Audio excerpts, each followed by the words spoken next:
अपने पुत्र का शत्रु हो गया, राक्षस कहलाकर कुत्ते वाली मौत मारा गया। वीरदेव सिंह बघेल एकदम स्तब्ध रह गए कि बिल्कुल। कबीर साहब कहते हैं ब्राह्मण को आवे, वेदों को पढ़े, ज्ञान सुना और भक्ति करे, और कर्म कसाई जैसे ब्राह्मण बाणा कर्म कसाई, हिरणा कुछ छाती तोड़वाई। यानी हिरण्यकशिपु ने फिर छाती तोड़वाई, नरसिंह ने मारा, पटक के पाड़ के गिर दिया। तो ये राक्षस स्वभाव को धारण किए मनुष्यों में नीच है। बता, भगवान का विरोधी बन गया, विष्णु जी से विरोध, और ब्रह्मा की साधना कर बैठा, पर पाकर सिद्धि हल्दी की गांठ पंसारी बन गया, मैं भगवान हो गया।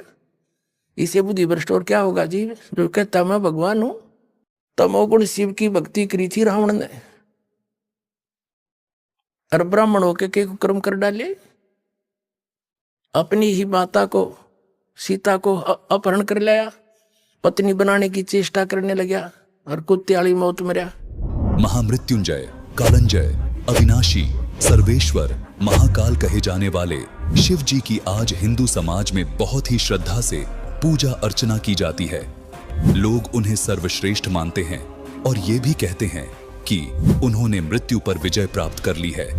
बहुत सारे संत, महंत और धर्मगुरु भी इसी कथन का समर्थन करते हैं और शिव जी को ही सबसे समर्थ भगवान बताते हैं।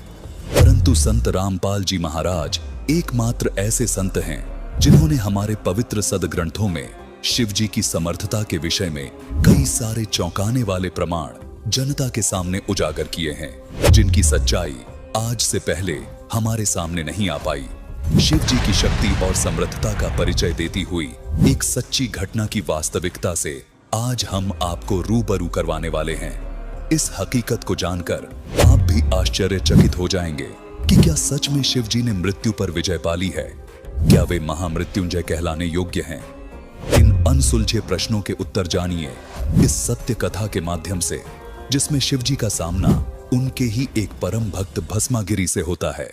देखिए सत्य घटना पर आधारित यह 2D एनिमेशन वीडियो। कौन है शिवजी से भी समर्थ? एक बार एक भस्मागिरी नाम का शिव जी का साधक था, जो आगे जाकर भस्मासुर कहलाया। उसने शिवजी के द्वार पर कैलाश पर्वत के सामने शीर्षासन योग मुद्रा में भगवान शिवजी की साधना करनी प्रारंभ कर दी।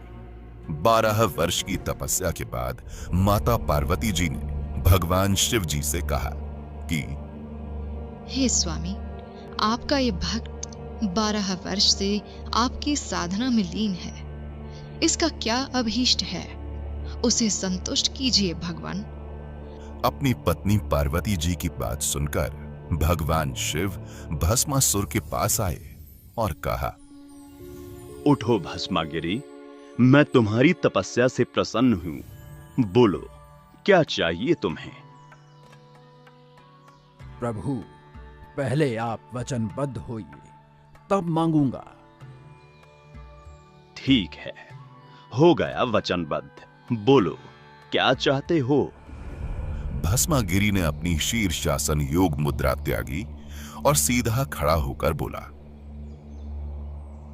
भगवान, मुझे आपका ये भस्म कंडा दे दीजिए। भगवान शिवजी के पास एक ऐसा कड़ा था जिसे अगर किसी भी जीव के सिर के ऊपर लाकर भस्म बोल दें तो वो भस्म हो जाता था। भगवान शिव ने विचार किया कि साधु आदमी है और जंगलों में रहता है, तपस्या के दौरान जंगली जानवरों से अपनी रक्षा के लिए मांग रहा होगा। शिवजी वचनबद्ध थे। उन्होंने अपना कड़ा निकालकर भस्मागिरी को दे दिया। ठीक है भस्मगिरी, तथास्तु। लो कड़ा। भस्मागिरी ने भस्म कंडा ले लिया। जैसे ही भस्मागिरी के हाथ में कड़ा आया, वैसे ही भस्मागिरी ने अपने हाव भाव बदल लिए। बोले शिवजी होशियार, आज मैं तुझे मारूंगा और पार्वती को अपनी पत्नी बनाऊंगा। भगवान शिवजी डर गए और अपनी जान बचाने के लिए वहां से भाग निकले। भस्मागिरी भी शिवजी को मारने के लिए उनके पीछे पीछे दौड़ पड़ा। दोनों अपनी पूरी गति से भाग रहे थे। भगवान शिव ने जब देखा कि आज तो मेरी जान जाएगी, तब उन्होंने परमात्मा को याद किया।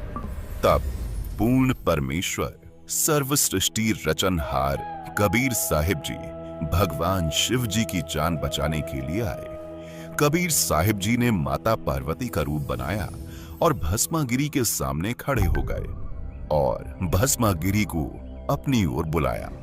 भस्मागिरी ने सोचा, चलो पहले पार्वती से मिल लेता हूं, शिव तो वैसे भी यहां नहीं आने वाला। कहां भागे जा रहे हो ऋषि जी? रुक जाओ, दो बात कर लो। मेरे लिए तो आपने इतनी तपस्या की है, आप मुझे कुछ नृत्य करके दिखाओ ताकि मैं आपसे प्रसन्न हो जाऊं। नृत्य? अरे मैं तो तपस्वी आदमी हूं, मुझे नृत्य नहीं आता। मैंने कभी भी नृत्य नहीं किया। कोई बात नहीं ऋषि जी, मैं आपको सिखाती हूँ नृत्य कैसे किया जाता है। पार्वती रूप में परमात्मा कबीर साहिब नृत्य सिखाने का नाटक करने लगे। नृत्य सिखाने के दौरान जैसे ही भस्मागिरी का भस्म कंडे वाला हाथ उसके खुद के सिर के ऊपर आया, तभी पार्वती रूप में परमेश्वर ने कहा, भस्म। इतना कहते ही भस्मागिरी वहीं भस्म हो गया और कड़ा तथा राख शेष बची। पार्वती रूप में कबीर परमात्मा ने कड़ा उठाया और विष्णु भगवान का रूप बना लिया। विष्णु भगवान रूप में कबीर परमात्मा कड़ा लेकर शिवजी के आगे कुछ दूरी पर खड़े हो गए। भगवान शिवजी भागे जा रहे थे। विष्णु रूप में कबीर परमात्मा ने पूछा, क्या हुआ भोलेनाथ, कहां भागे जा रहे हो? कोई विपत्ति आ गई क्या? भाग लो विष्णु, भाग लो। एक दुष्ट साधक ने मुझसे मेरा भस्म कड़ा धोखे से ले लिया है और अब मुझे मारने के लिए मेरे पीछे पड़ा है। भोलेनाथ, ये लो तुम्हारा कड़ा। अरे नहीं नहीं, ये वो कड़ा नहीं हो सकता। ये वही कड़ा है, भस्मासुर अब नहीं रहा। ऐसा कैसे हो सकता है? ऐसा क्या किया आपने? मैंने पार्वती रूप बनाकर उससे गंडहत नृत्य करवाया और जैसे ही उसका खुद का हाथ उसके सिर के ऊपर आया, तभी उसको भस्म कर दिया और ये भस्म कंडा प्राप्त किया। अगर मेरी बात पर विश्वास नहीं हो रहा तो चलो मेरे साथ, उसकी राख दिखा देता हूं आपको। जब भगवान शिव ने भस्मासुर की राख देख ली, तब उन्हें विष्णु रूप में आए कबीर परमात्मा की बातों पर विश्वास हुआ। राख देखने के बाद मृत्युंजय, अविनाशी, सर्वेश्वर तथा अंतर्यामी कहलाने वाले भगवान शिव की धड़कनें धीमी हुई, जिससे सिद्ध होता है कि वे अविनाशी नहीं है। वास्तव में समर्थ अविनाशी परमात्मा कबीर साहिब हैं, जो अनेकों रूप धारण करके सभी जीवों का पालन पोषण और रक्षा स्वयं ही करते हैं। दर्शकों, इस 2D एनिमेशन को देखने के बाद अब आप शिव जी की समर्थता की हकीकत को जान पाए होंगे। वास्तव में तो समाज की दृष्टि में महामृत्युंजय, अविनाशी और अंतर्यामी कहे जाने वाले शिव जी खुद ही नहीं पहचान पाए कि उनके भक्त के मन में क्या इच्छा है। दर्शकों, सच्चाई तो ये है कि शिव जी से भी ऊपर कोई परम शक्ति है, समर्थपूर्ण परमात्मा है, जिसने उनकी जीवन रक्षा की। पूर्ण परमात्मा कबीर साहिब जी ही वो अविनाशी, महामृत्युंजय, अंतर्यामी परमात्मा हैं, जिनकी गवाही पवित्र धर्म शास्त्र भी देते हैं, जो अन्य रूप धारण करके अपने भक्तों की आस्था को कायम रखने के लिए उनकी रक्षा करते हैं। दर्शकों, आपको बता दें कि इस छुपे हुए अद्वितीय अनमोल ज्ञान को हमारे सामने तत्वदर्शी संत रामपाल जी महाराज जी ने उजागर किया है। यह 2D एनिमेशन वीडियो संत रामपाल जी महाराज के सत्संग प्रवचन से लिया हुआ केवल अंश मात्र है। अब सुनिए इसी विषय पर संत रामपाल जी महाराज के मंगल प्रवचन। एक भस्मासुर नाम का एक राक्षस था, तपस्वी था। राक्षस तब पातशाह बना, जब ये उसका पुजारी थे, ये कर्म करेगा